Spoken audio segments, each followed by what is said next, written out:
Do you want to change your relationship with yourself? Well, today I'm going to tell you exactly how.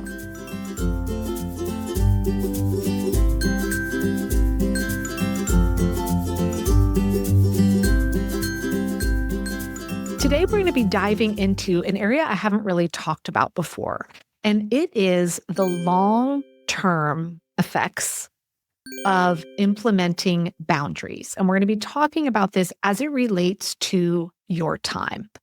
Now, I talk about boundaries a lot. I've had podcast episodes here about boundaries. Boundaries are such a critical part of learning how to plan and manage your time and actually controlling your calendar again. It's so critical that it's actually one of the 9 components inside of the top framework.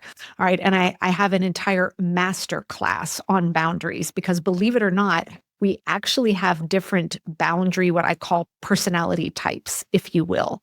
So again, boundaries are an incredibly important part of really learning how to take back control of our time and calendar and ultimately our life, right? But today I want to dive into what happens over time as you start creating and honoring the boundaries. Okay. So first, let me give you some examples of the types of boundaries I'm talking about. And I actually looked up, there's a ton of interesting definitions for boundaries out there.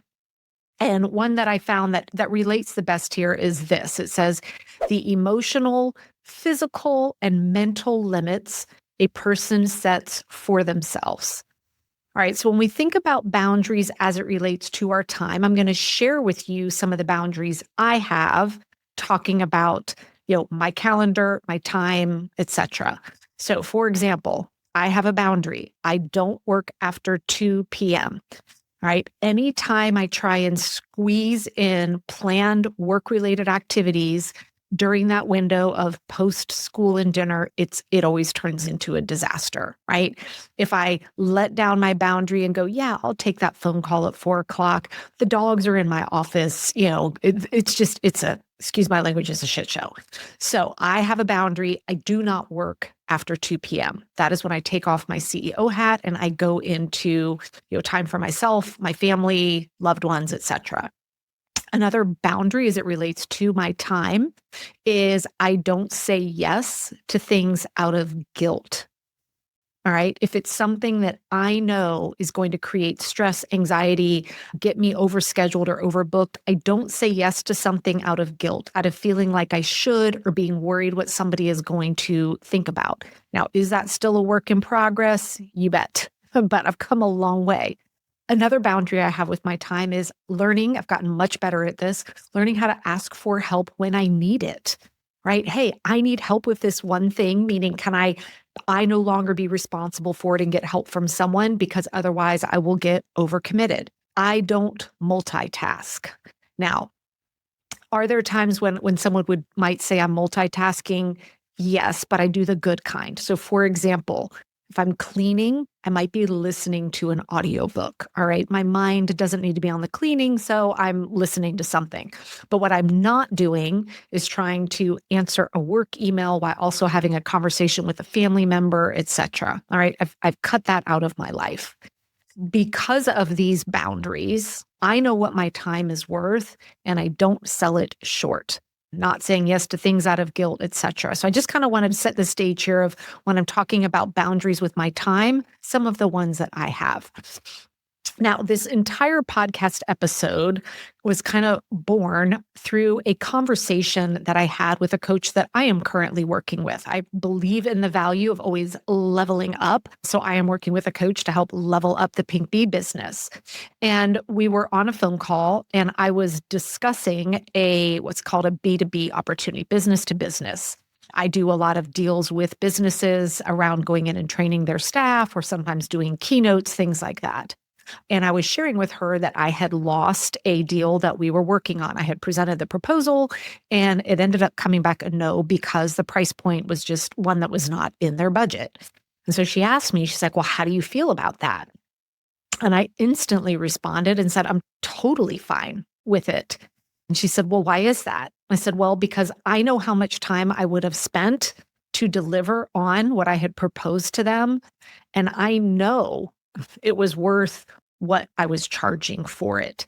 And so if that was just out of their reach right now, that is fine. I'm 100% fine with saying that was not the right deal for me instead of lowering my price in order to meet what their budget was. At some point, she said, wow, you really have clear boundaries on your time. But then she stopped herself and she said, no, no, it's not boundaries. You've shifted your standards. And in that moment, we both kind of paused because we knew we had hit on something really important, which is, I believe, this relationship between boundaries and standards. And that's what I want to dive into here today, because I have been thinking about this for weeks since we had that conversation. And I even remembered in the moment saying, oh, I think there's a potential podcast episode here because this is bringing up a lot of things for me. I want to kind of take you on a journey of what I believe time management boundaries and standards, what that journey kind of looks like. So when I teach planning, my approach to how I teach people how to plan is I'm telling them up front that learning time management is absolutely going to change your relationship with time. So many of us right now think of time in the negative, right? There's never enough of it. We want more. We're striving for more. Well, when we gain control of our time and our calendar and we learn how to plan in ways that support what we want out of life, it heals that kind of negative connotation that you may have with time that you don't even realize. You stop focusing on the time you feel like you don't have, and instead you start zeroing in on prioritizing the time that you do have. When we get that shift out of there's not enough to, ooh, I'm going to be super intentional on how I'm spending it, what happens is we get more joy back in our life. We get more purpose back in our life. We have less stress. We have less anxiousness. And ultimately, we end up with more freedom. And so this is why this is such a critical skill, especially for women to have. And friends, I'm here to tell you, mastering planning and managing your time 100% requires you to establish and honor clear boundaries with your time. Now, I shared what some of mine was here at the beginning, right? There's a reason why, if you were to look at my planner or look at my calendar, every single day starting at 2:00, it is blocked off until the dinner hour. That is my visual reminder of my boundary of no, do not accept anything. You do not work at this time. Now, you might see something in that slot for a family member, right? Maybe there's a doctor's appointment or something like that, but you're not going to ever see me having work-related activities during that window. As I just said, mastering time management means you're going to have clearly defined boundaries with your time. But there's a shift here that you need to understand. Setting up boundaries with your time. When we hear the word boundary, we often go into the negative, right? Well, I'm not going to do this. I'm not going to do this.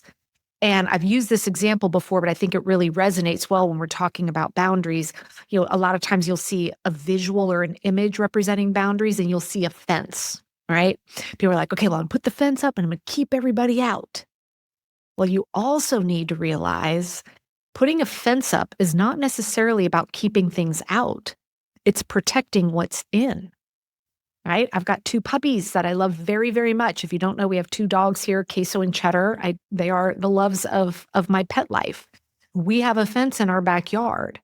It's not to keep people from coming in and playing with our dogs, right? It's for us to protect our dogs from something else coming into the backyard, right? I'm protecting what I love.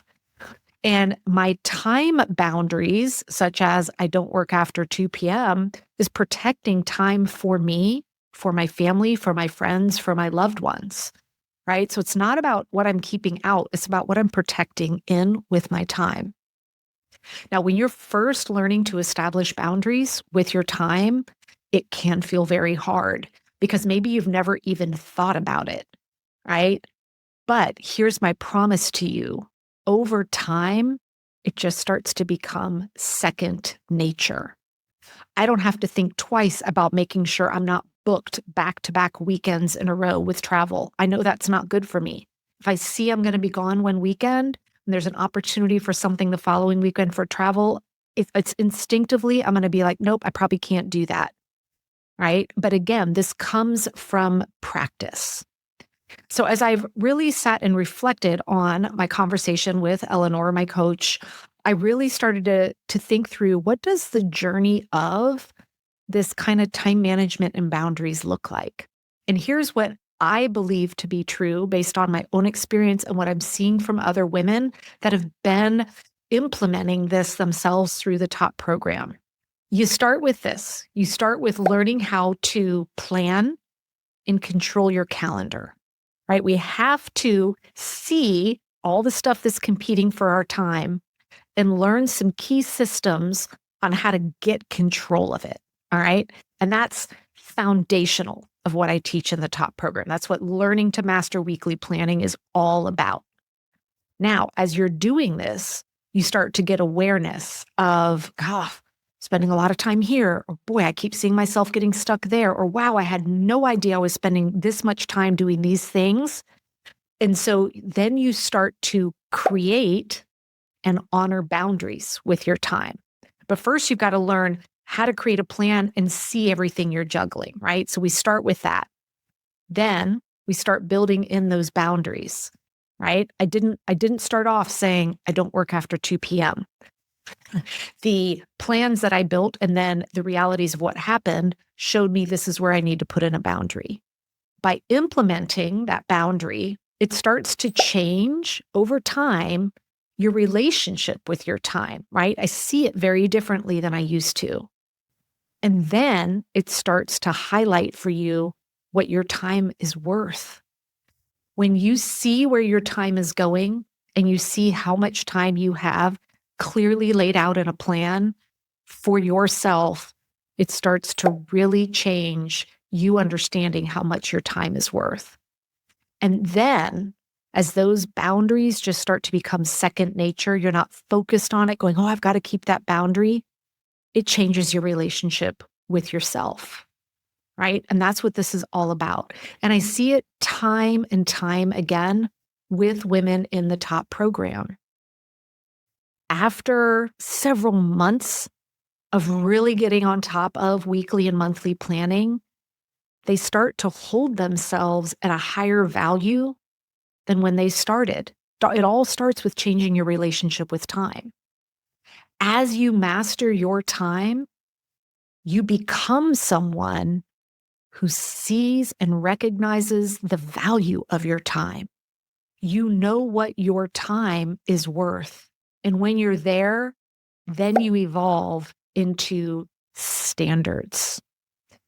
Now, I looked up in the dictionary these two words, boundaries versus standards. And it's interesting because the dictionary says that boundaries are all about controlling yourself, right? And even as I shared the boundaries I have around my calendar, they're boundaries that only I can control. I can control saying no to certain things, right? I can control not multitasking, all of that.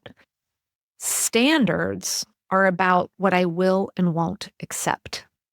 It's very subtle, but it's incredibly powerful.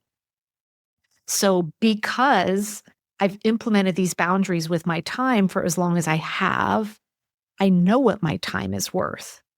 And I have standards about what I will and won't accept, which is what made it very easy for me to say, no, thank you.